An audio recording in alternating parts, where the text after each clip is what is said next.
This morning I crawled out of my bed. My back was really aching. My eyes were cherry red. It's just the morning after. I don't remember who was here. I'll eat a slice of that cold pizza and wash it down with warm beer. I got that not so fresh feeling from my head down to my toes. I think I had a good time. Heaven only knows.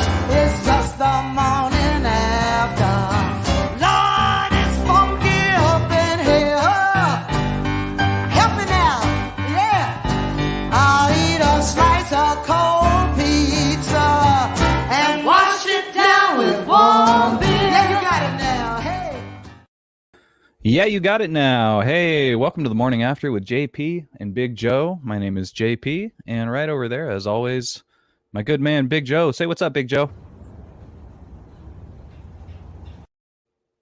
Yeah, all right. Well, hey, guys, thank you for joining us.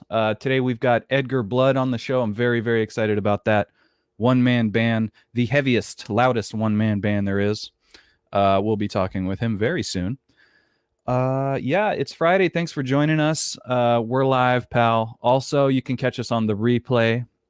We're on YouTube. Go to our YouTube page, and all of our past episodes are there. And so, yeah, you can enjoy those.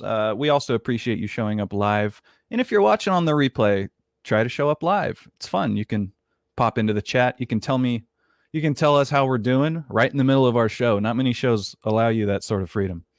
So yeah, enjoy it.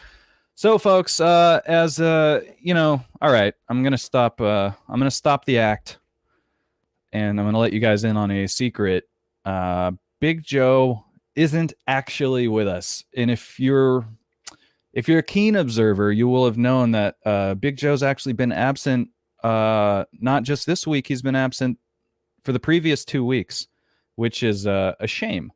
But problem is, Joe's got priorities. Joe's got a life, which brings me to the big announcement. This is the Morning After. Normally, we broadcast on Fridays. But hey, I'm just going to say it. The Morning After with JP and Big Joe is moving to Thursdays, okay? Starting next week. This is the last Friday show, folks. Okay? This is the last Friday show. So we're going to be moving the Morning After to Thursdays at 10 a.m. I'm going to be blasting you guys with that information over the next week. But just wanted to let you know right here. You heard it from me. Let's see. I spelled Thursdays right. Good. So yeah, we're going to be moving, it's, Big Joe had some sort of, life things happen. Fridays sort of became unavailable for him. And, well, I had a couple options. My first option was, and this was Joe's idea. Joe says, well, you can just do the show without me. So yeah, that was an option to just not have Joe on the show anymore. But that's no fun. I like having Big Joe. This whole thing was his idea. A long time ago, he was like, yo, JP, we talk a lot. Let's do it live. Let's talk live. Essentially, that's how it went. Then it took us about 6 months to get this shit together, and now we finally have it together. And I'm not ready to say goodbye to Joe. So we're going to move to Thursdays. Still 10 a.m. Same time, same channel. Just a different day. A better day. I like Fridays, but people are busy on Fridays. They're already on the freeway going to their vacation destination. Fucking Arizona or Jackson Hole, wherever people go on vacation. So yeah. Thursdays are way better. That's what I'm saying. So the Morning After, folks, is moving to Thursdays at 10 a.m. starting next week, okay? If you show up on Friday next week, we're not going to be here. But as I alluded to earlier in the broadcast, you can watch one of our old episodes on our YouTube page. So we're here for you every day of the week, if you'll have us. So anyway, thanks everyone for joining us. Thank you for bearing with me during that very, very special announcement. I've missed Joe very much. I'm used to having him here as my sidekick. Not my sidekick. We're co-hosts. Yeah, that I didn't like the way I said that. Joe, if you're listening, you're not my sidekick. We're co-hosts. It's the morning after with JP and Big Joe. Anyway, I do miss you, Joe. I don't even think he watches the show if he's not on. Like he hasn't. So this is now the third week. This is now the third week without Big Joe, and he hasn't even hit me up the previous weeks. He hasn't said like, "Hey, good show," or "Hey, I listened to the show," or even "How was the show?" So anyway, we can talk about Big Joe as much as we want. He probably won't even hear this. But yeah, last couple of weeks I've had a bit of fun with his image. I've been using his video clips. Let's Big Joe, stroke your beard, huh? Yeah, attaboy. Attaboy. Yeah, so we've had a little bit of fun with Big Joe and his images over the last couple of weeks, but no more because he's coming back next week, okay? Thursdays, 10 a.m., the morning after. New time, same bat channel, same bat time. New day. Did I say that right? Anyway.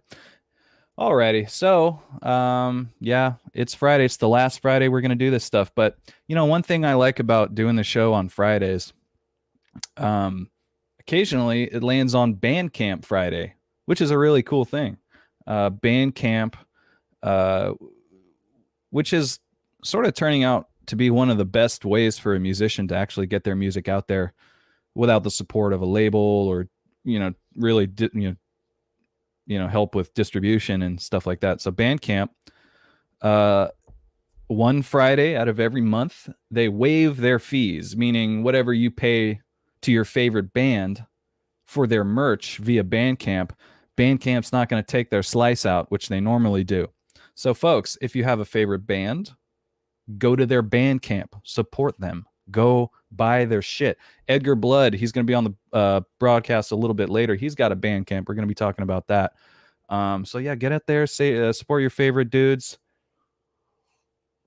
support your favorite chicks, support your favorite musicians on this beautiful Bandcamp Friday. I am very excited to talk to Edgar Blood about how he gets his music out there. He is a one-man band, so I've got a billion questions about that. But just as a musician to musician during these pandemic times, what the hell is it like out there? I know I've been asking everybody that. Let me turn off my heater. It's a little hot in here. I've got a hot tea and a hot heater right next to me. So I'm excited about that. Let's see. Let's check some comments here. You're doing great. Thank you, Edsy. Edsy, of course, from the Doing Baseball podcast. Sean and Eds do baseball. Great show. You're doing great. Thanks. You're doing great. Is the way I see it. Coach Lore, what's up? Thursdays are sexier. Straight up. That's why we did it. The sexiest day of the week by far. Doubling down on the sexiness, Coach Lore. Yeah, I agree. But why? Why are Thursdays so sexy? Is it because it's Thirsty Thursday and everyone's thirsty? That's a sexual word, right? People say that, like, this motherfucker's hella thirsty. So yeah. Cool shirt, by the way. Thank you. Yes, this is my MMM shirt. Let's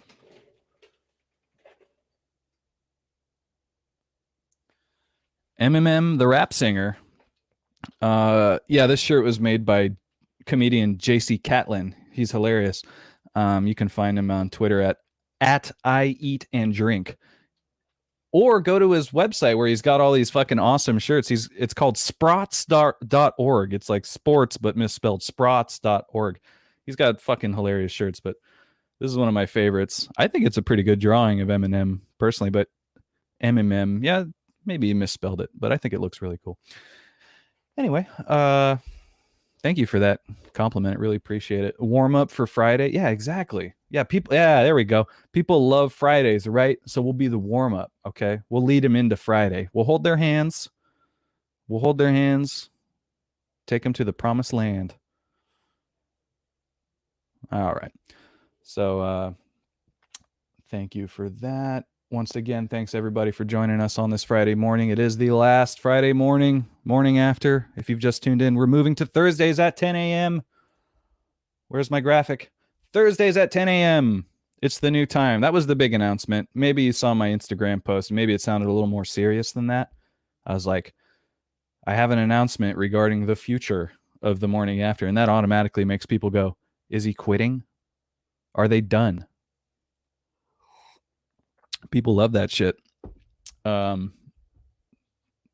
yeah, that's the announcement. Still here, just moving days. I know I've said that a bunch of times, but if you're just tuning in, we'll see you next week on Thursday. Okay, folks.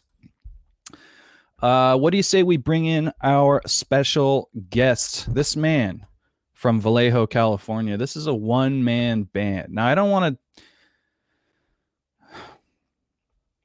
to just say, oh, it's a one-man band, that's why you should watch. But he's very, very special. He claims to be the loudest, heaviest one-man band. He plays blackened blues, so it's fucking heavy as shit. Sorry for the bad language. It's not that kind of show, for sure. But I'm very interested to talk to this man. Big Joe has been talking about Edgar Blood for quite a while. And now that I'm more familiar with his catalog, I'm very, very excited to speak with him. So before we bring him in, let's play a little clip of the man. Here we go. It's Edgar Blood. Let's have some fun.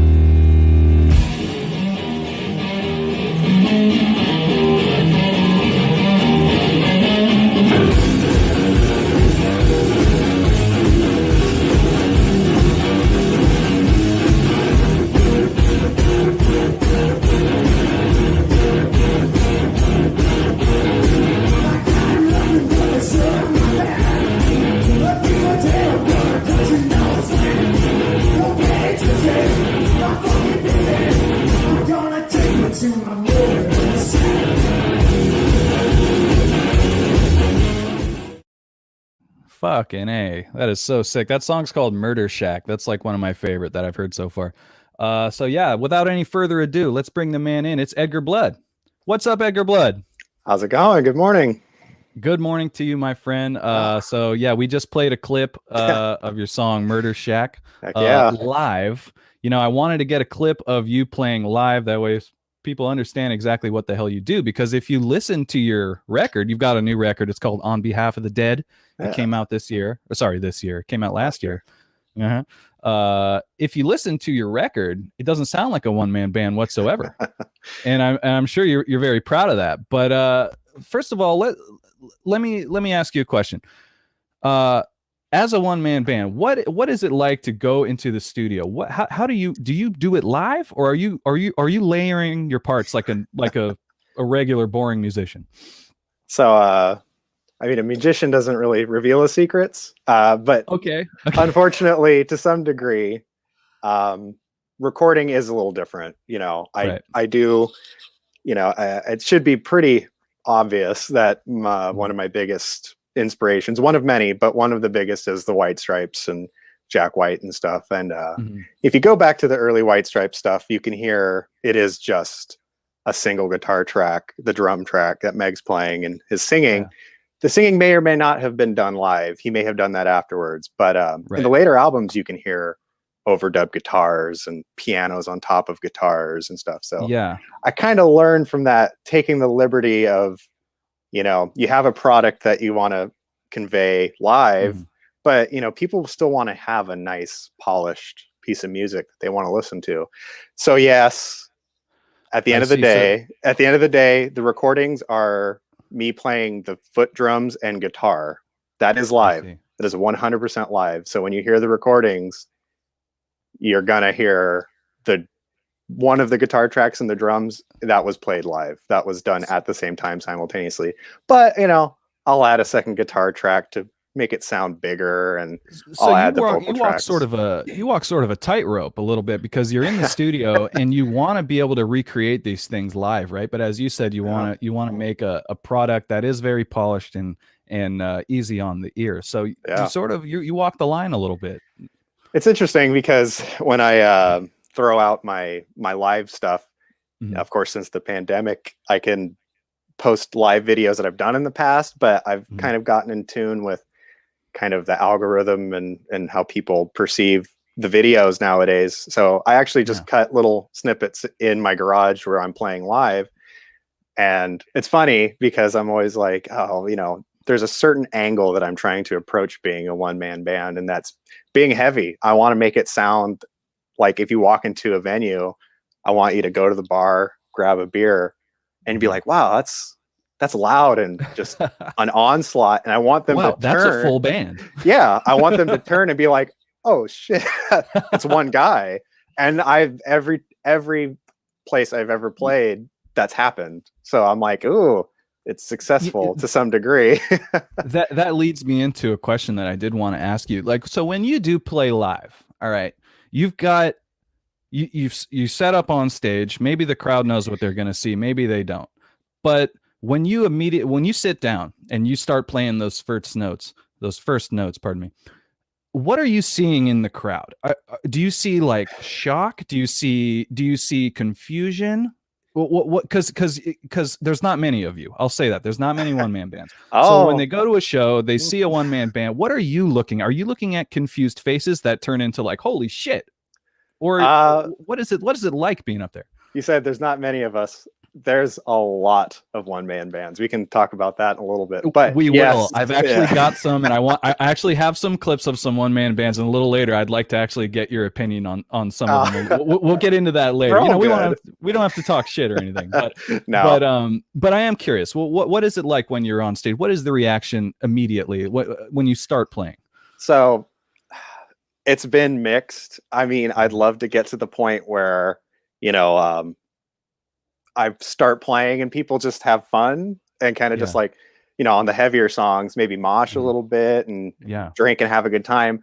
Nobody does that. They just stand there and they're like, what is going on? This is like, in a good way. I don't mean it in a bad way. I mean, like, I want people, I'm an entertainer. I think, you know, it gets into this line of like rock heavy, you know, garage rock with a little bit of blues, starting to get more into just heavy hitting rock, with like soaring choruses and fun stuff. But also a little bit of like a vaudevillian circus act kind of thing, because it's getting to that kind of like a spectacle. So do you sort of have to fight back against the notion that maybe people might perceive you as a novelty because you're a one-man band? Now, of course, that I would never ever call you a novelty, because I listen to your records and they're fucking banging.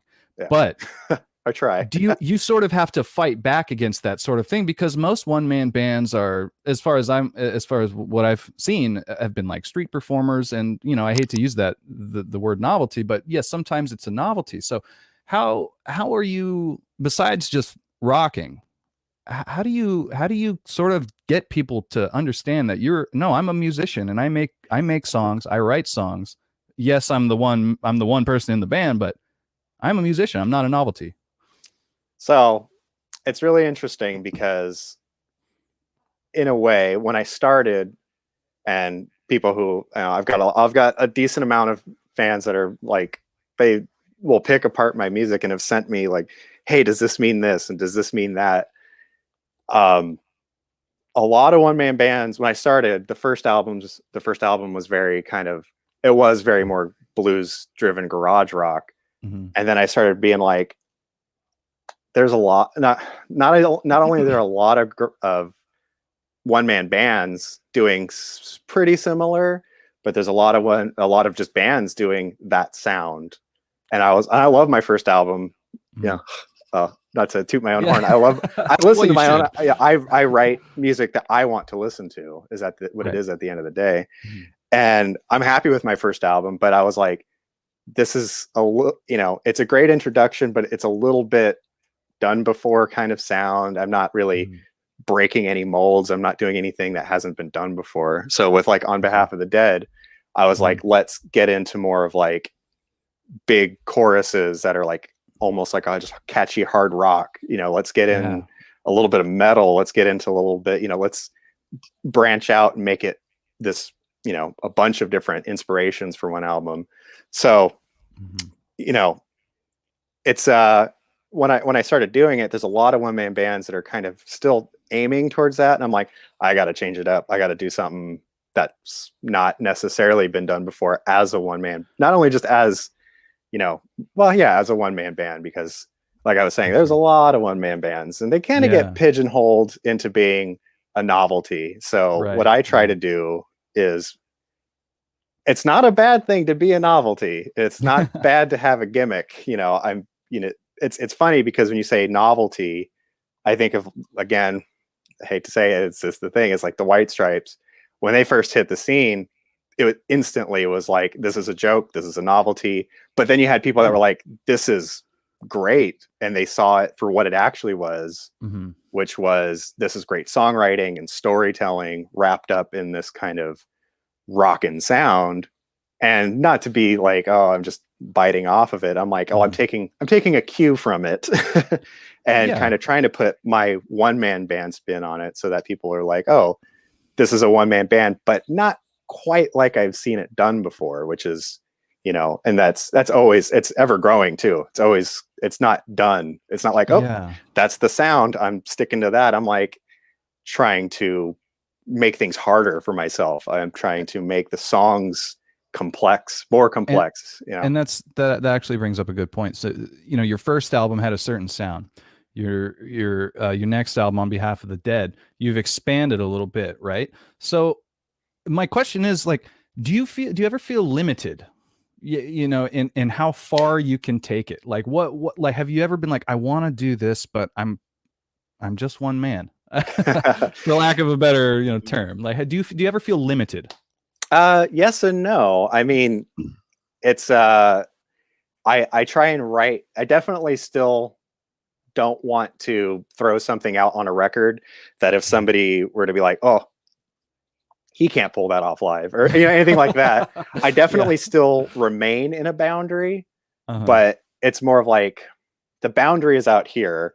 And even though I'm on like my second album, I'm making it harder, I still feel like I'm only here.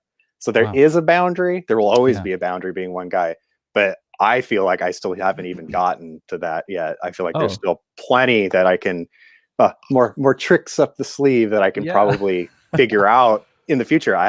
Maybe I haven't even figured them out yet.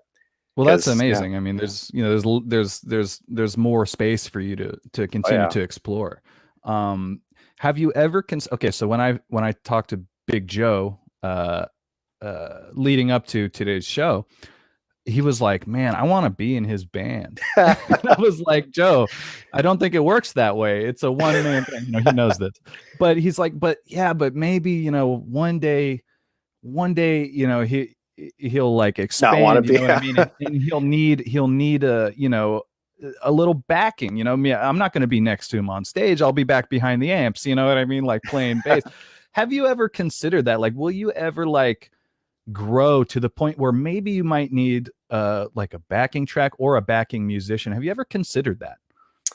Not saying you need it. I'm just saying because Joe was like, I want to be in his band. I'm like, we're trying to think of a way to get him in your band. So like, have you ever considered that? Like a backing track? Is that a bad word? Backing tracks to me, it was funny to go off of what I was saying earlier as being trying pushing my stuff out there and getting new people to notice it, is I get compared to a lot of what I call studio one-man bands. Okay. So, you know, I'm like, I feel like I'm providing a one-man band that is heavy and hard hitting and, you know, has this full band sound. But I still get people that are like, well, you're not the heaviest, because there's like, I don't remember his name, unfortunately, but he's like the dude from Rings of Saturn. And they're like, oh, well, you're not as heavy as him. I'm like, he's not playing drums with his feet. Come on, man. It's, you know, like the definition of a one-man band, it varies. And mine is like, you got to be able to pull that off live 100%. So backing tracks, out of the question. Never gonna happen. Okay. Never gonna happen. Backing musicians. I would love to run this whole Edgar Blood organization into the ground if I can.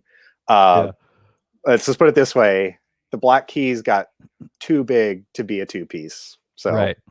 Yeah. Is it out of the question? It's not out of the question right now. It's not in your future, though. It's not in my future right now. But hey, never say never. You know, like I said, you can get to the point. Yeah, you're going to make one 6'6" gentleman very, very sad. So, you know, I got a question. So, well, actually, you know, before we get into my next question, I kind of want to know your story and how you got started doing this.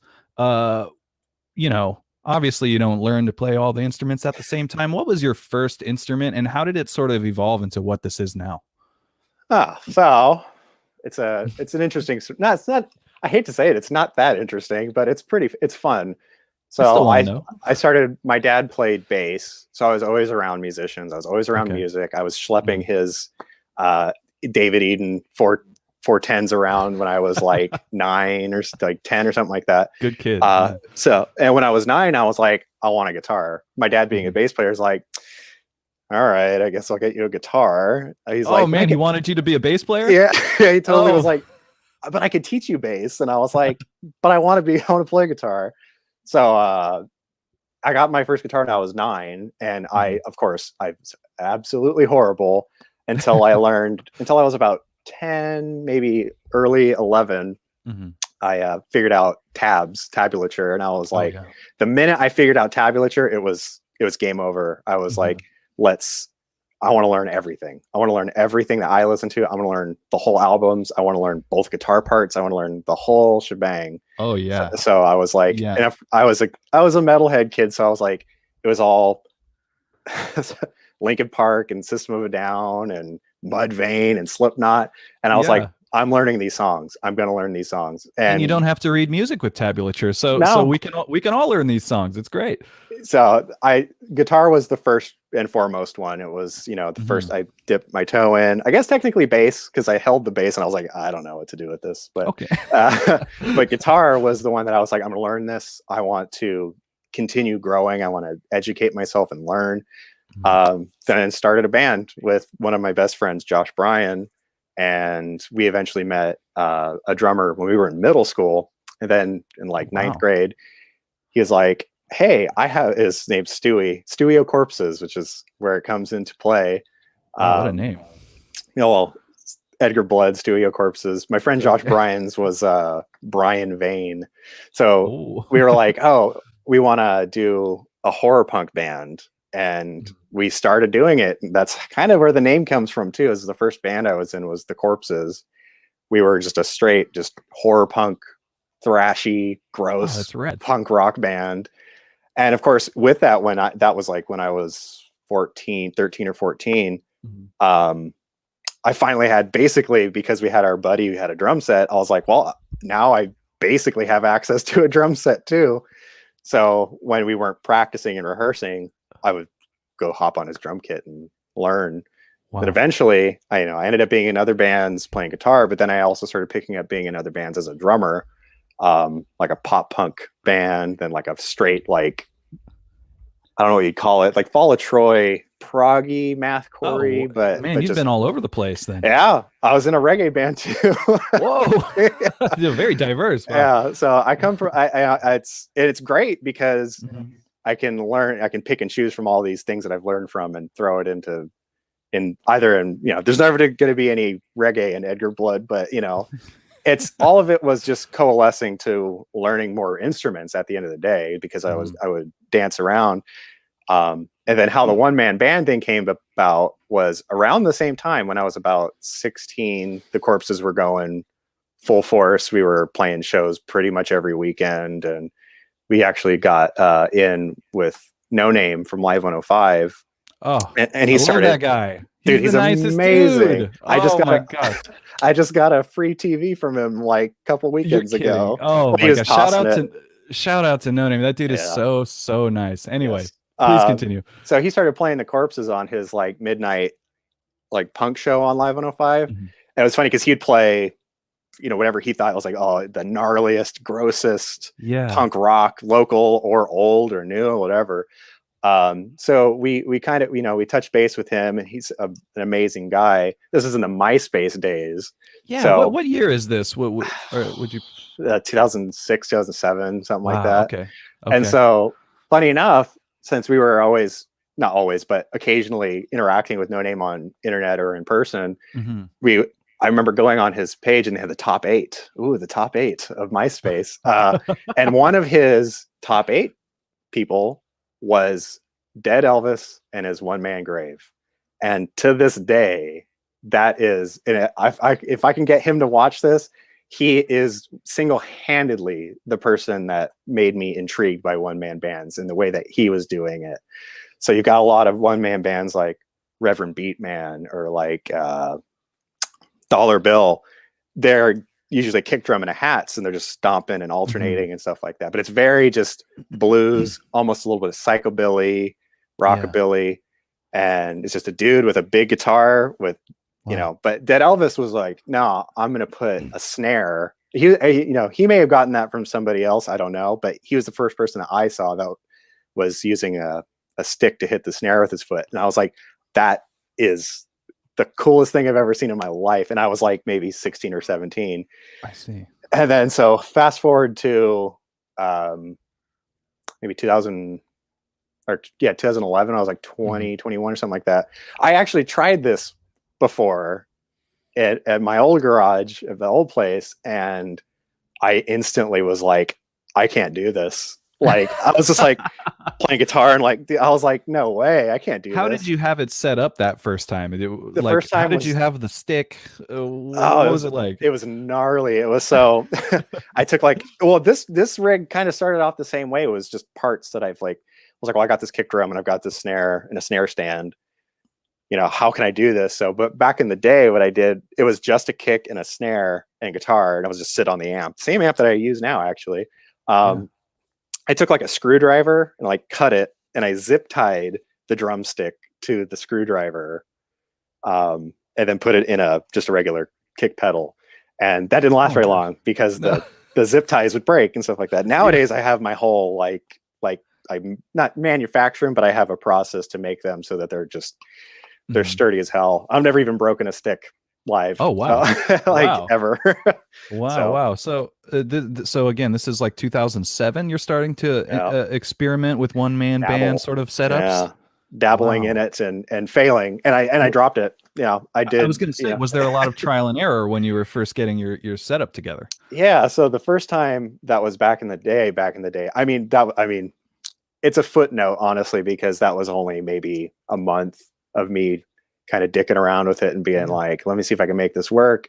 And eventually I gave up. Actually, I was like, wow, maybe I need to be in a band with other people, and this isn't going to work. That's how most people think, to be fair. I think I need some other people. I think I should do more people in this, because this, but no, that was at the time when I was listening to, I still listen to Dead Elvis a bunch, but like I was listening to Dead Elvis and his one man grave, like just nonstop. It like didn't leave my CD player, my Walkman that I had to walk around with at the time with burned CDs. And it was just constant Dead Elvis. So I was like, I want to do this so bad. And then I was like, this is too much work. I was a kid. So I was like, this is too much work. This is too hard. I'm going to go back to being in regular bands. But then funny enough, what ended up happening is life, my buddies moved away and or just tied up in their stuff, and then I was tied up in my stuff too. I was having kids and moving and getting into a house and starting my life and getting a new career and everything. And then eventually I was like getting worked like a dog at my old job, and so I was like, hey, find a different job or something. So I ended up leaving, but at the same time my schedule was super weird, and my buddies' schedules were, they're busy and they're doing stuff, and I was like, well, now I've got a little bit more time. I'm in a way more stress-free job. Like, let's try it again. Let's just see what happens. Let's just try it again. And one night, I think I was probably drinking, I just set it up. I was just like, I set it up. I didn't even play it. I just set it up and looked at it. And I was like, tomorrow, let's do this tomorrow. And then and so I woke up the next day, got the kids to daycare, wife went off to work, and I was like, let's just do it. So I had about an hour between kids and me going to my job, and I was like, let's do it. Let's just at this point, like, I could try and make it work with other people, but my schedule's weird. I don't have much time, and everybody else is. And that was the thing that was like back in the day with being in full bands or three piece and 4-piece, and eventually like a 5-piece band, was like everybody's schedules, when you're younger, it's a little easier because people have less responsibilities, but the older you get, you find that you can only work on things in like little pockets here and there in life. So that's what I did. I found I was able to carve out an hour, or about an hour, or maybe about 45 minutes to an hour, between dropping the kids off and going to work. And I just worked on it. I just kept working on it. I think before I sat down and actually recorded the first album, I had been doing it for about a year, and I didn't play a single show. I recorded some demos, but they weren't that great and stuff. So, but it was all, and the weird thing is I was like, I'm not even going to consider doing shows or jump out there and put myself out there until this is like, I've worked out, as not all of the kinks, but as much kinks as possible. I don't want to walk into a venue and being like, oh, what's this? Have like I'm sure your audience appreciates that. Exactly. So those first, couple of months were learning, and then right about a year into just that 1 hour every day, just getting better and better. Eventually, like, I was like, okay, I'll start recording some stuff and just put it out there. I don't care if anybody listens to it. I don't care if anybody likes it. I want to do this for me. I've never like put out a full album, even with any of my bands. It's always like demos and singles and stuff. I was like, I'm going to put out a full album of stuff that I like, that I want to listen to. If other people like it, cool. If not, it's not their cup of tea. So actually the first album was recorded in about 4 days with like 1 hour each day. So this is your 2019 debut. Yeah, this self-titled. So how long of a break did you actually take when you were like, oh, I don't know if I can do this one-man band thing? And then, and then when you got back into it, that seems like a very long time. It's about a decade. Wow. So like 2000. Oh, wait, no, not a decade. I'm sorry. So like 2010 or 2011. That's pretty close to a decade. And then I revisited it back sometime in mid 2017 is when I was like, I'm going to do this.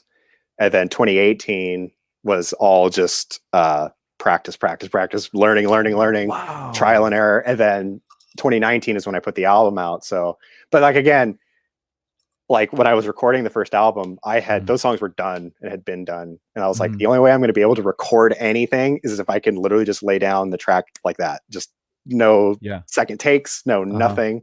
So that first album, which is why it has a soft spot for me, is because it was done stupid fast because of all of the pre-work I did with only a little bit of time every day to work on it. So it was like, wow, man. So you did all those in one take. Everything that you hear. So the guitar track and the drum track for each song, that was one take. Then I added a second guitar track, and I have about an hour, and the album is about like 28 minutes long or something like that. So for one of those hours, one of those days, it was just all the second guitar track, just boom, boom, boom, boom, boom. Just go to the next one, each one, cut it. Don't even worry about compression and EQing or anything. It's just cut it, and then we'll come back to that. And then same with vocals. It was very raw. Yeah. And it was just, I was like, if I want this done, I got to like pound them out fast because I don't have enough time. Luckily with the second album, I recorded it over On Behalf of the Dead. I recorded it over a break for the holidays of 2019. So I released the first album in 2019. I recorded it and pretty much nailed down everything in 2019 also. I did it over a break though. So I had a lot more time to be like meticulous and like, okay, let's actually work on mic placement. Let's actually work on all that tedious stuff engineers do. All that takes not the freshest. I got time. We'll cut another one just for the hell of it. So Well, you can tell it's a cracking album. Absolutely. On Behalf of the Dead, super heavy. And as I said, you would never know that it was a one-man band by listening to it. I think that's kind of the thing is I want people to, I wouldn't say, fall in love, but I want them to listen to the music and be like, that's a kicking album, or that's an amazing song. I'm going to go see that. Without the idea of the one man. Exactly. Band, right? Exactly. Yeah. So like the first single from the first album was The Shepherd. And I wanted people to be like, I wanted them to be like, not know that I was a one man band. Yeah. So they could be like, hey, this is a good song. Or I like the song, but like, it'd be nice if people were like, hey, this is a pretty cool tune. Let's look this guy up. And then they look him up or look me up. Holy shit. Like, this guy's one man. And then they'd be like, but can he do it live? And I'm like, hey, come out to a show and let me show you what's up. Let's talk about your live show. Okay, so I have a question. Obviously. What have you ever experienced any like technical difficulties on stage? Because you're out there and you're by yourself, right? So if I play guitar in a band, if I'm on stage and I break a string, I've got some people behind me that can back me up for a couple minutes until I fix what's going on. Have you ever had any devastating technical difficulties, and what do you do to prevent them, and what do you do in those situations? So the cool thing is when I first started with being like, okay, let's get these shows going, let's start booking shows. Funny enough, the entire reason, besides wanting to have a musical outlet, and I just happened to have to do it by myself, excuse me, one of the other reasons I was like, I want to get myself back out there was to play shows. I was like, I miss being on a stage. I miss, the older I get, the bar scene is, I usually just like to like hang out with my wife and like have wine. But like, so the bar scene isn't like my thing, but I like meeting people and I like talking to people. So I like go to a show. Like when I was younger, I'd go to a show and it was fun, regardless of whether anybody's drinking or doing whatever. It was just a fun atmosphere. And I was like, I want to get back into this just to have that again, just to be on a stage. Cause it's so exhilarating, so fun. But luckily the first couple of shows, well, maybe not lucky for the audience, but, so much trial and error. I can't even explain. Like my pedal board's gone through different iterations. I've had to nix certain pedals because they didn't work great. And I was like, how am I going to figure this out? So two things that, one was the first two shows, and it's a small thing, but the way the cymbal is, I have the arm upside down so that I can hit it from underneath. The old boom arm I was using was old. It was gnarly. It was just jacked up from an old kit. And so when I'd hit it, the boom arm would start tilting. Oh, and then so my cajon pedal, my Dixon, shout out Dixon. Dixon's amazing, by the way. It would, it'd hit it and it would start twisting. And eventually towards like the middle end of a song, the cymbal would just sound like, it wouldn't even sound like it was just like tink, tink, tink. So like between songs, or you're fixing everything between songs. Exactly. So every song I'd be sitting there fussing with stuff. I got a brand new boom arm, a pearl part that goes into the kick drum. And the way the locking system is with the like knurled arm, like I don't think I've touched it since I bought it. Like I set it up, cranked everything down tight, and it's good to go. Wow. The other thing, and it was more show specific, was Hotel Utah in 2019. I had great place. I think the stick. So there's the kick drum and then there's the stick configuration that I did. I don't know what happened. It was the craziest thing. But the drum nut that holds the stick in where it is loosened. It's just the one that holds the beater in on any other thing.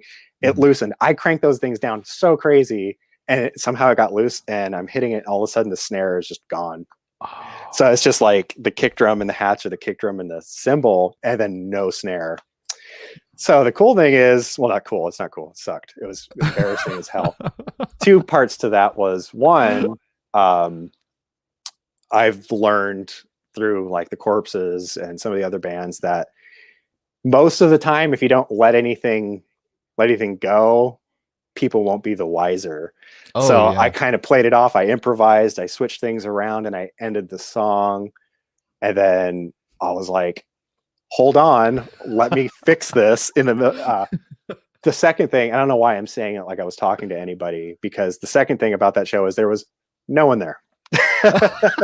My wife was in the audience, and when that happened, I was just like, I'll fix this, I guess. Yeah.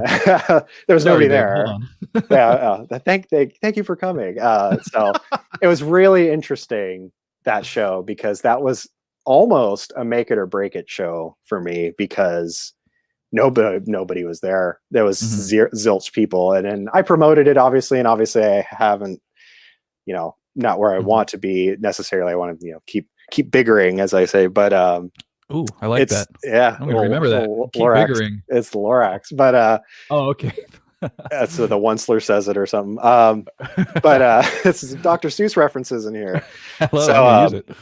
So I was sitting there, and there was people watching me in the beginning, like the first two songs, and not that they were like, screw this guy, he sucks, I'm out. They're like, oh, I'm going to go to the bar and hang out with my friends. I'm going to go do this, I'm going to do that. And the way that the Utah is set up is the venue is almost separate from the bar. Right. So people are going back and forth. They have to leave the room, basically, in order to go get a drink. Exactly. And that's why they're there. I mean, I happen to be there and trying to provide entertainment, but it's not why they're there. So I had people in the beginning, and I was just going. It was rough and ready, and people were like, this is fucking crazy. And then they're like, oh, I'm going to go get a drink. But they all did that. So for a good chunk of the middle of the set, it was my wife in the audience, and that was it. And not that that's bad, because it's a learning experience, but I distinctly remember sitting down. I was in the middle of a song. I was playing and singing and thinking and having an existential crisis. And I was just like, what am I doing here? Like, oh no, that's a terrible thing to think on stage. I'm just sitting there doing the foot drums, playing guitar, singing, and then boop, what am I doing here? Like, is this really, I had to pack up the car. We had to have the kids get watched. We had to do all this stuff. And I'm like, is this what am I doing? I don't know. Man. I don't know what I'm doing here. And then I was on the second to last song, which I try and do some covers. I always try and include a cover, at least one, in the set. But then I was getting towards the end, and it's getting heavier. And all of a sudden, people start trickling in. And they were like the late night crowd, because it was my set started, I think, at like 11 or something. Like, it was super late. Okay. And so around 11:40-ish, towards the end of my set, all of a sudden, a bunch of these drunk metalheads came in, and it was maybe about 5 of them. And then they started getting people to come in. And then all of a sudden, that what am I doing here was gone. I was like, this is why I'm doing, this is why, because they were I was doing what I wanted to do, which is providing a good time, which is, having people watch and be like, this is great. And it's heavy and it's awesome. And that show was an emotional roller coaster, because it was the biggest failure I've had because of the drumstick, the existential crisis. And then all of a sudden, and that's, like I said, that's the whole shtick of why I got back into this, was being on stage, providing entertainment, having fun, talking, interacting. As the minute that tide changed and it became a positive experience, I was like, I'm doing this as long as I can get away with it. As long as I can get away with it, I'm doing this, because that was great. That was where I was like, okay, I get this now. if you're anything like me, the more people in the audience, the more comfortable I feel. Exactly. When there's like 2 or 3 people out there, oh god, it is. Oh, it's grueling, because you're like, well, you end the song and you're like, oh, there you go. Edgar Blood, you've got the endorsement of No Name. You've also got the endorsement of Baby Huey, who says, Edgar Blood is awesome. These are 2 of my favorite Bay Area radio personalities here. Baby Huey wants to know, which songs do you cover? I'm also curious of that. So one of the songs that I started to Edgar Blood, it's a throwback to the Corpses. And one of my favorite songs that we used to cover in the Corpses was Spinal Remains by the Misfits.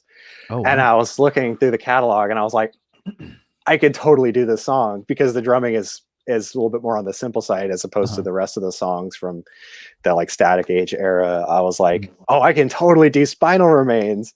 So I just practiced the living hell out of it. And then one of my favorite songs to end with is a song called Drink Up by the Delta Bombers. Shout out to the Delta Bombers because they're great. They're more bigger than me. They're from Las Vegas. So I found them and I was like, I heard that song off of I think it's their first album. They're self-titled. It's called Drink Up. And I like couldn't find the lyrics. I couldn't find the chords. I couldn't find anything. And I was like, I don't care. I'm learning that song because the lyrics are the best set ender song. It's just a 3-chord blues, heavy, but it's just about having a good time, which is like, I love having a good time. Sometimes too much, but at the same time, it's like, that's what I like to impart on people, is to have a good time, you know? Yeah. Being a one-man band, it's kind of like I said, it's all a call back to this kind of like circus entertainment, but it's heavy, but it's, you know, I love doing it. You know? Yeah, because I noticed that you don't seem to take yourself too seriously. Obviously, you're a very, very talented musician, and you could easily get away with taking yourself too seriously. But some people take themselves a little too seriously. Okay, so you know, you got your 4-man band, singer, guitar, bass, drummer. Normally, the singer very annoying. Over the top personality, cocksure type of person. Drummer, very technically scientist. You know what I mean? Doesn't say much. Scientist, he's the backbone. Guitar player, very mystique. A lot of mysterious kind of thing. And then the bass player, you know, he doesn't get laid, doesn't talk too much. How you see, you know, you're, because you don't have the bluster of a front man. You know what I mean? Like it's almost like you're all of these things combined into one person. Is that why you're a one? It's like you're the perfect one man band. No, there's dudes way better than me, but at the same time, there's like it's funny that you say that because every band I've been in, those molds or those archetypes of what you would consider of the, like my drummer in the Corpses, Stewie, was one of my best friends, and Josh, they're like brothers to me. They're not that at all. So Stewie was the drummer, and he's this loud, boisterous, in your face. He's the one that went out to No Name and was like, play my music. That's usually the lead singer's thing to do, or you'd think, but no, Stewie was the one that was like in the front. He was the face when it came to like social settings and stuff. He was the one that was that guy. And then Josh was like, I've known that dude since I was 8, so a very long time. He's the one that was off getting late all the time. I was with my girlfriend, who's now my wife, and I was the one that's all like, which is funny because for the most part, at the end of a Corpses show, I was usually gone. I was like, I don't want to be here anymore. So maybe it's a little bit of an ego thing right there. I was like, I'm too cool for this, but you know, I'm sure it wasn't that 17 or 18 or something like that. But yeah, and partying and stuff. But at the end of the day, nobody should take themselves too seriously. And you know, I know the funniest thing, kind of going back to the one-man bands and all the one-man bands that we all, it's really interesting. We're all slightly fraternal in a sense that like once you're in, but it's kind of like, I started it, I made an Instagram page, and I started following one-man bands that I knew of. And that opened a whole floodgate to all these other one-man bands that like I've never heard of, that I found just through Instagram by being a one-man band through other one-man bands and one-woman bands. Ellie Damon from Italy is amazing. She's so good. What are some of your favorite one-man or one-woman bands? Actually, what was that one you just mentioned? Ellie Damon. She's from Italy. She's, I mean, you know, it's pretty male kind of predominant thing. There's a lot of dudes doing it, and you know, there's plenty under the sun. There's reggae one-man bands. It's a whole thing. And then Bang Bang Band Girl, they're the only two that I've seen that are like just trying to just get at it like the dudes are, and they're both there's probably more. it's, you know, it's ever growing, but Yeah. they're so good. They're so good. And Yeah. like, there's one man bands that I've seen where I'm like, oh, that's cool. That's neat. But you know, there's more of them. But then when these two chicks that I've seen do it, and it's just like, God, you blow most of the dudes out of the water, like just with the sound and the voice and everything. Wow. Wow. Some of the best, and I have to say it, of course, is Dead Elvis and his one man grave. Mm-hmm. He's the dude. He's the catalyst. So he's still one of my absolute favorites. And then, you know, it's a lot of smaller dudes. There's a dude that I cut it up with every once in a while, is MG Bailey. He's doing it. His rig is crazy. Like mine is very, you know, utilitarian almost. It's just to get the point across as loud and as hard as possible. His has this like delicate nuances, and he can do all this crazy footwork. Is there like a lot of technology in his setup? Yeah, he does. Mm-hmm. You know, I don't want to speak too much because I haven't like analyzed it, but like he's got like triggers and but everything's still live. There's no everything's still live, but the way he does it and his voice is amazing. Wow. But there's so many. Our solo system is one of them. Wow. I'm probably gonna have Martin Roper.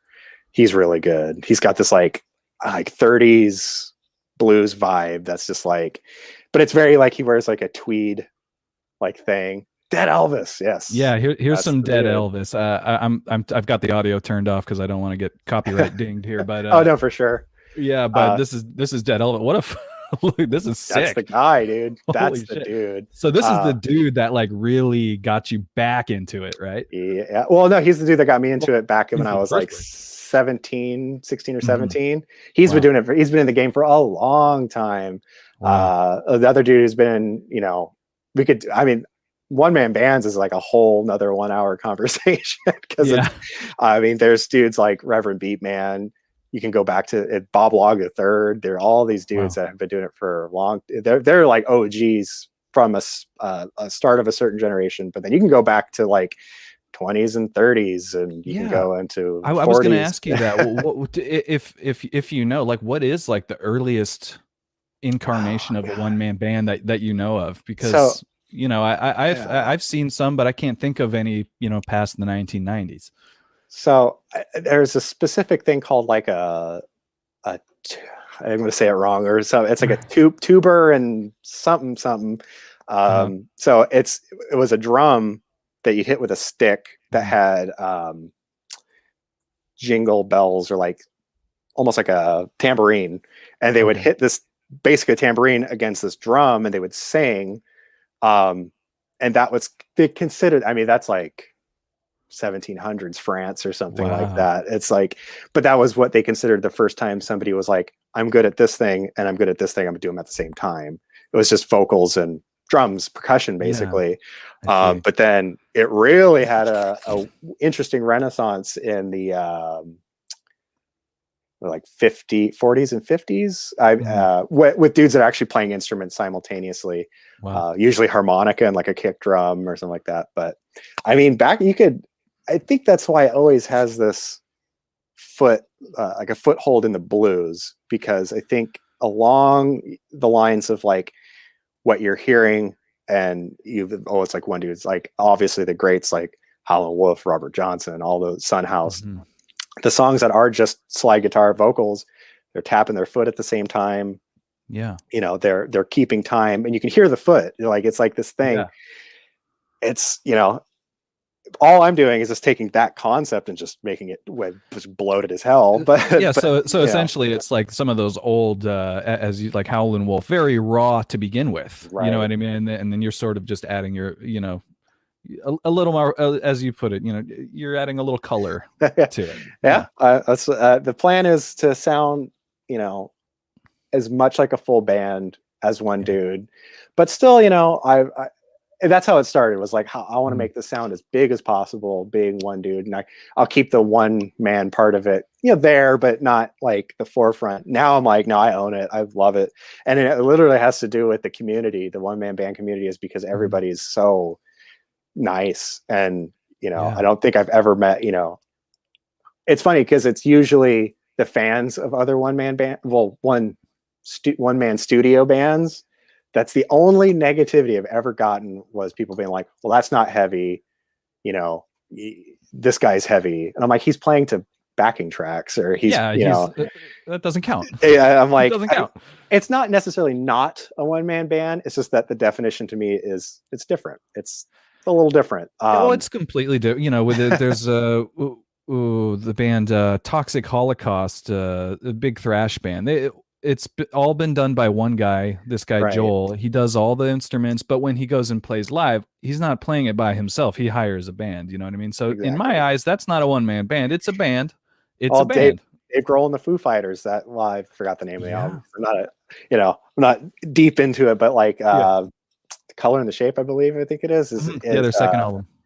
He did all of it in the studio, and then or the one with like the gun on it, I think, the ray gun. That was their first album, but you're right about The Color and the Shape, because that's actually why their drummer isn't in the band. He didn't like the way their actual drummer played it, so Dave Grohl was like, I'm gonna do all the drums myself. Right.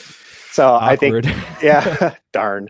But it's definitely, you know, people will consider that a one-man band. People will consider, you know, it's funny because when I tell people I'm a one-man band, the first thing they think of is the guy with like the drum on his back with a guitar, and he's like walking and like hitting the kick drum with like a rope and all that stuff.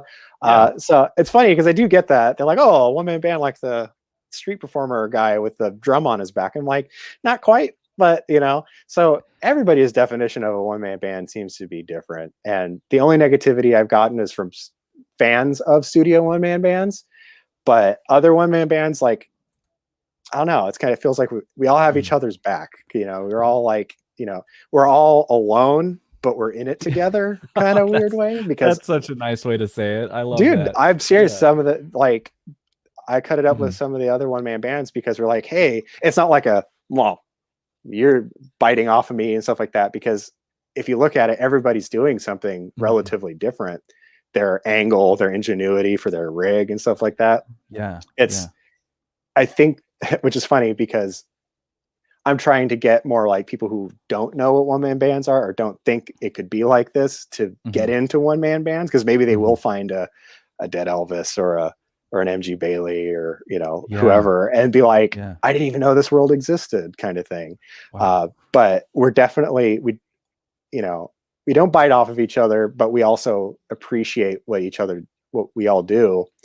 And I think it's because the biggest fans of one-man bands are other one-man bands. Because I could sit down and watch one-man bands like all night, you know, sip a beer and just watch, because it's so, everybody has their own craft and their own angle. It's so cool, like, to see like, oh, how's that guy doing that? Like, what's his trick? But the cool thing is if I find like there's oh man, it sucks, I can't remember his name. He's a reggae one-man band, and he uses a double kick pedal on his snare to get rolls and flams and stuff. And I'm like, that is genius. That is so good. And I'm like, but I can't do it, and I'm not gonna do it because that's his thing.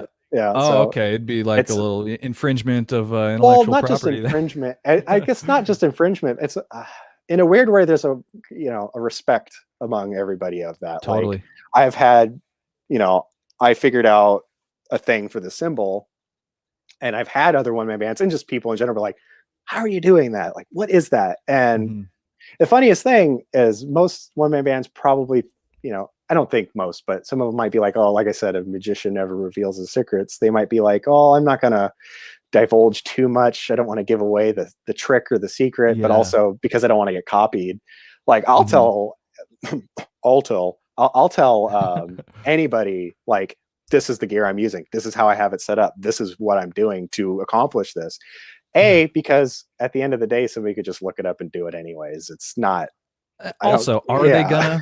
Are they gonna? And I was like, one of my coworkers, a good friend and a coworker, was like, he's like, oh, you should be a little bit more guarded about some of your tips and tricks and stuff like that. And I'm like, no, because it doesn't matter if they're, if they want to drop coin on some of this stuff to replicate it. It all comes down to the person doing it. So it's kind of like if I grabbed another one-man band, Dollar Bill or a Reverend Beatman, and be like, all right, sit down, do what I do on my rig. Like, not to knock those guys in any way, shape, or form, but like, even if another one-man band were to sit down in here, they could probably figure it out eventually. Right. But like anybody who's like, hey, how are you doing that, would sit down and be like, ooh, this is that's a little different. So to reverse engineer it is a little more difficult than you'd think. Oh, I'd love to sit down at some of these other one-man bands rigs and be like, just to ogle, just to be like, oh, this is so cool. But like also to be like, let's give it a shot. Let me take your rig for a spin. I'd let anybody take my rig for a spin if they wanted to, because it's like, it's fun. It's unique. It's yours. So it's like when you find another one-man band who's doing it, you're like, what's their angle? How are they doing it? And they all have their own, I don't want to say gimmicks, but they all have their own style, you know, what they're after. Like there's one, Totally Kenny, who does this one-man band thing, but his is like metal, like not like, I don't know, it's almost kind of like a Norwegian death metal-y kind of sound. So it's less like blast beats. He's all doing it by himself live. Well, and I'm like, what's his stage name? I think it's Totally Kenny. Oh, is it Totally Kenny? Because man, I can't. Man, if anybody's in the comments that can refresh my memory, there was a one-man black metal band that would play around San Francisco in the early 2010s. You know, maybe about I cannot remember his name, but he was a one-man black metal band, just sort of how you described it. A lot of just all blast beats. Yeah. He'd wear a balaclava. Nice. All blast beats, just shredding fast riffs and screaming over, you know, like the whole time. Not a whole lot, you know, personally, not a whole lot of flavor there, but it was a metal show, so that's why everyone was there. It was actually kind of a cool thing. You see, regular metal bands, and then here comes this one-man band. Very interesting. Exactly. But yeah, death metal, it's difficult to pull off as one man. T Womb. T Womb. T-WHOMB. But his handle is Totally Kenny. He does a crazy, you know, it's like this, I don't know. He has the guitar and he has a full kit in front of him. He's sitting at a full kit. There's another guy, our Solo System does it the same way too, where they're holding the stick and playing a guitar, and they have the guitar pick and the drumstick in one, and they're strumming and hitting drums at the same time. Wow. And I'm like, I would have never thought of that. There's so many formulas. There's so many different roads that can lead you to a certain like sound. That's so cool, man. That's so cool. They all kind of benefit us, you know, the sound, and it benefits the player because that's what they're trying to convey. It's what they're trying to put out is this, you know, their thing. And not to, you know, knock anybody who's like, because there's like a company called Farmer Foot Drums. They manufacture these all-in-one one-man band foot drum things, and they're totally cool, but like, I don't know, they're also horribly expensive, like really way expensive. Not to knock anybody who uses that, because that still requires technical skill of how you're using your feet. Well, but it's an interesting product to manufacture and then sell at retail, because it's like, how many sales do you think you're going to get from that? How many people are out there clamoring to start their own one-man band? Is there more than I imagine? Because you've already enlightened me. You've already told me that there's a lot more one-man bands than I realized. There's a lot. I want to say out of the 700 people or so that I follow, I want to say a good 90 are one-man bands, one person bands, and some sort of iteration. Like I said, I still, as a one-man band, I listen to other one-man bands who do it live, who can pull it off live. And there's a lot. There's a lot. So in a good way. I wanted to touch on this earlier, but you know, how in the future, it's hard to, I don't know how to frame this question, but in the future, okay, so you sort of, here I am stumbling over my words. I just want to word this question respectfully. There's not a whole lot of people saying, I want to find a one-man band. They have to first hear the music and be like, oh, I like this music. And then later they find out it's a one-man band. Yeah. How, in the future, do you see any way to sort of bridge that gap, I guess? You know what I mean? Because it's hard to get, I imagine it's hard to get people to hear you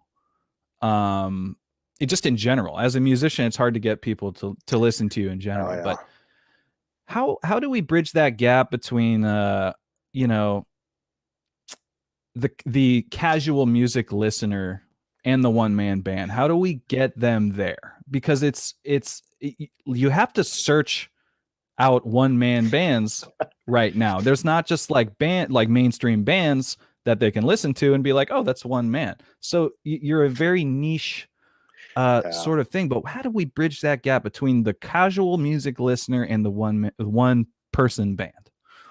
You know, we kind of touched, yeah, we kind of touched on it earlier a little bit, and I think that's where it comes to play is, and you know, the whole shtick of a one-man band is like like I said, the spectacle of it, and a lot of one-man bands kind of are. Again, I don't mean this in any. It's not a disrespect or anything like that, but that's for most of the time what they're trying to use as a crutch to some degree. It's kind of like, look at all this crazy stuff I can do, and it's phenomenal, and it's like better than me, better, you know, it's like way good. But and a lot of them are absolutely amazing songwriters, but you know, and then this is going to turn into some self-deprecation, is like people love you know, it all starts with the music, you know. I think that if I put out an album or a single that people aren't inherently going to immediately say that's a one-man band, they're going to be like, well, this is just good music, done and done, that's it. You know, whether I get on like a Spotify playlist or featured on something, you know, it's like, well, this at the end of at its core is more about the music and the songwriting. Not that my songwriting is even that great or anything. Like, the structures of my songs are complex and beautiful. Hey, no, okay. Yeah, you're right. That's a little too self-deprecating. You said you said self-deprecating. But it's, you know, I'm working on it. I'm growing. But I want to start with something that somebody's going to listen to and be like, well, that's just a good, catchy tune. Like I was saying earlier, is then they're going to go, wait, that's a one-man band. And then that kind of opens it up, you know, for them to be like, well, who else is out there? Like, what else? What are other people doing? But in a weird way, is you have to, it's a give and take. So you got to be able to appeal to us, you know.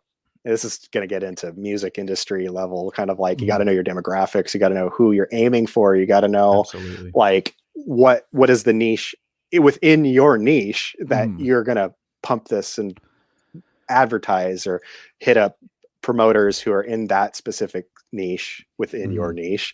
And so it's all about, it's a give and take, because to be able to do that, you have to, you know, like, I'm writing songs and I'm like, I like them and they're catchy, and that's always because I've always loved catchy music. I mean, it's kind of the thing you listen to, you know, stuff. People love music that tingles the ears and makes them feel good and stuff like that. So I wanted to start there, and then in time, the one-man band thing was kind of like, well, I'm going to own it a little bit more now, as like a spectacle. Because when I was the first couple of shows, like, I didn't have nothing matched. Like, there was a random kick drum and a random snare and a hodgepodge of pedals that I was like, this will kind of work. Like, now I own it, and I'm like, no, everything's got a theme. Everything's white. Everything's red. Everything's blood splattered. Everything's beautiful. Everything's been customized and shaped to be something that I would be proud of putting on a stage. I see. But it's definitely making one-man bands a little bit more accessible in terms of, because there's some one-man bands out there that are like, and I absolutely love them. I was like, one of my favorite videos that I always go back to is Reverend Beatman doing I See the Light. And that video is just like, and he's doing it just with a guitar, a kick, and a hat. And he has more emotion and just gnarliness than a lot. And but the thing is the subject matter of his song, I See the Light, is very rough. Like, you're not going to show a kid that song, you know, not that my stuff is any safer per se, but, you know, I have Murder songs Shack. Murder Shack. Well, that's, you know, but later on, you know, things that are a little bit more, I guess, accessible to some degree. But the subject matter of like his song is like, it's rough. and it's Yeah. like, but it's amazing. It's so good. But then making it a little bit more, I hate to say the word, but a little bit more commercial, a little bit more accessible for somebody to be like, oh, this is something that I would like, regardless if it was a one-man band. Right. Yeah, because So, you walk a very as I said this earlier, but you walk sort of a tightrope because you can easily run as you've done with the thing like, yes, I am a one-man band. Okay. But if you don't do that, do you feel like, okay, so maybe you're like, I don't want to, okay, say you're, oh man, I am stumbling over my words, but say you're a one-man band, right? And you don't want to be like, I don't want to be known for the novelty of the one-man band thing. right. But at that point, are you just another band? Is it hard to get yourself noticed unless you tag that one-man band thing on? Because if you don't do that, you're just another band. And God, there's like Millions. 2 billion bands. I think that kind of almost ties into the songwriting itself too, because I always think, would these songs stand up even just in a regular band? Like if I were to have a full 3-piece or 4-piece band and I were to take these songs that I wrote and threw them in that situation, would they still be often how you measure your own kind of songwriting and stuff? No, because there's certain things that I feel, this is going to be bad. Again, self-deprecating, is that I feel like there's some degree of like, I don't have to, how do I say this without sounding like a complete sham? is that being a one-man band has its constraints. So there's certain things that I feel like most people are going to be like, well, it is just one guy, so I wouldn't expect the sun and moon and stars. Okay. So they're not going to, but at the same time, I don't want it to be perceived that way.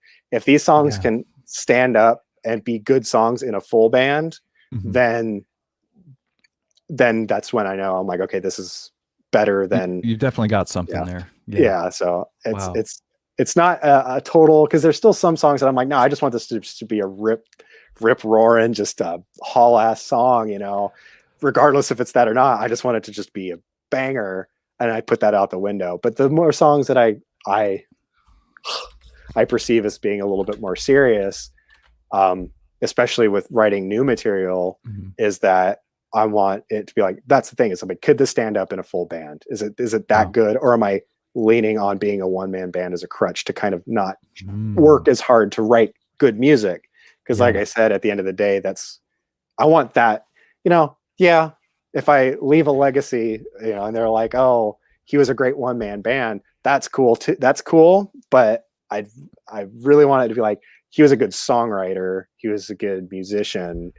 He was a good, lyricist. He could compose good stuff. Yeah, right. And this one-man band being kind of secondary. And he did it all by himself. And I did it all I do everything by myself. There's every facet that you could imagine being in a band. I haul my own gear. I manage. I book. I promote. I do all my distribution. All of that stuff.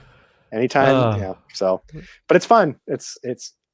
Now that I've done it and I'm kind of a little farther in than I expected. I just, funny enough, the pandemic is what changed that. Beforehand, I was like, I ain't going to promote a single thing. I'm just going to, hey, can I do an open mic night? And I'll just show up with a kick drum and a snare and just be loud and obnoxious and leave and get free drinks or drink tickets or whatever. I don't care. Sort of happy at the level of it being a hobby. Is that what exactly? Okay. Now, because of the pandemic, it kind of happened in a weird way where I was like, oh, I haven't played a show in a while and I still want to kind of show off what I'm doing, basically, so I put out a couple little snippets of like, oh, I'm working on this. I have a single coming out.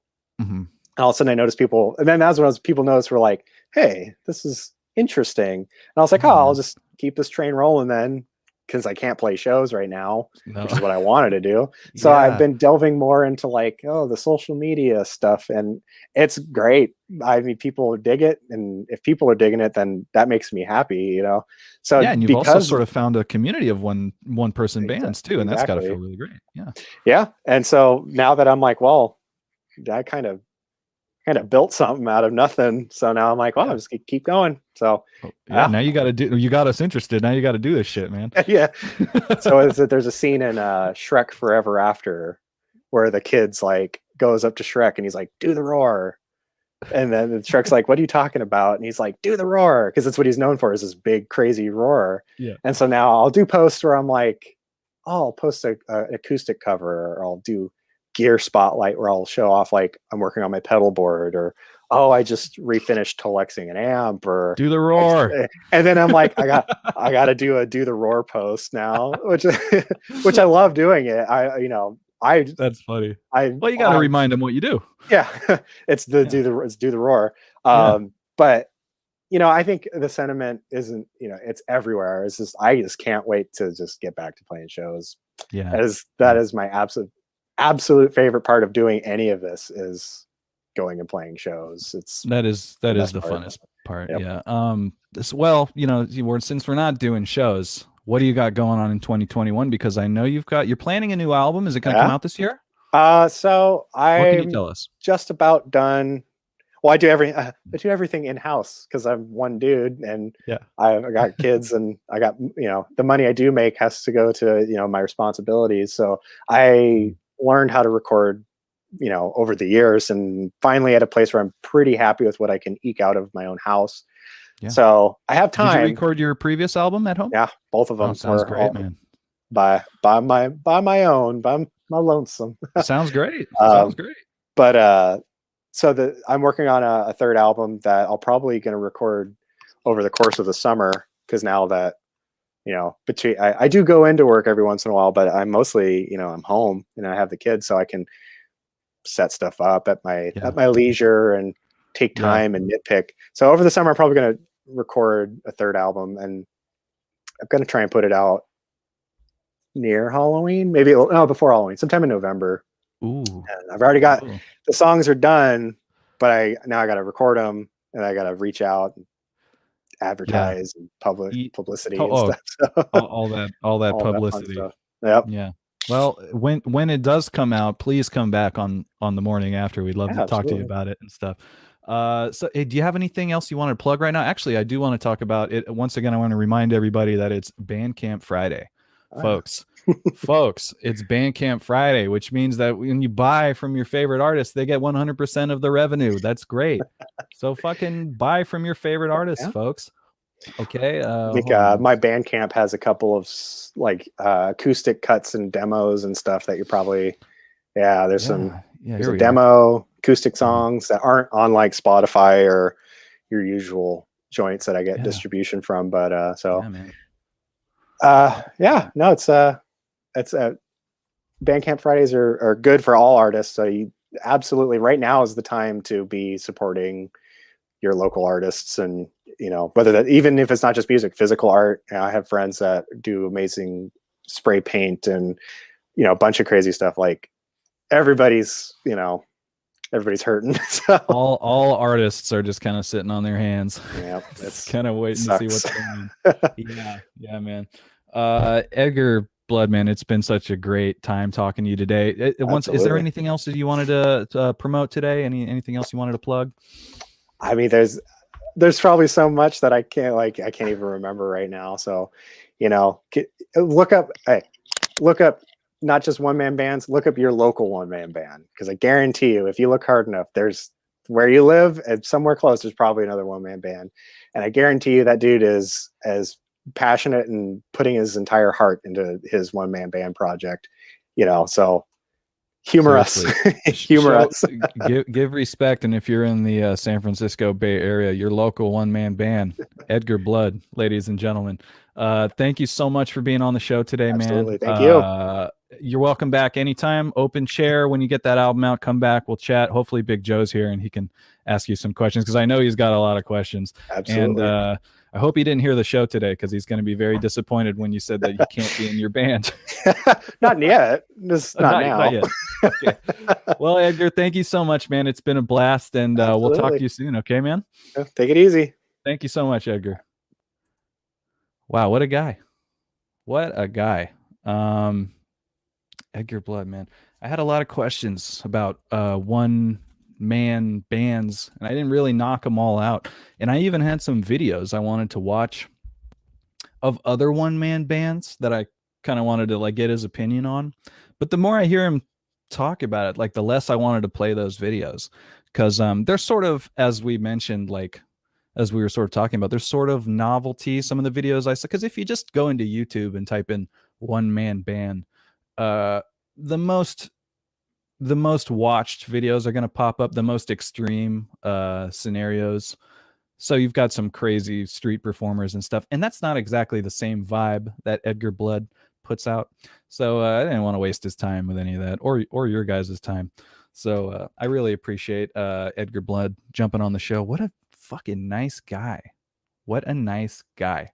All right, folks. That was pretty much it for the show. Joe will be back next week. Now, I just want to, if you're just tuning in, folks, the morning after with JP and Big Joe is moving to Thursdays at 10 a.m.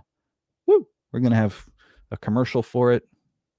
And I'm going to be bothering you all week about this stuff. But ladies and gentlemen, thank you so much for joining us on the broadcast today. Can't wait to have Joe back. It's lonely up here, Now that Edgar is gone, I feel even more lonely. It's nice to have someone to talk to. But hopefully next week we'll see the man, Big Joe, back. And yeah, that's pretty much all we got. Big Joe, is there anything else you wanted to add, or?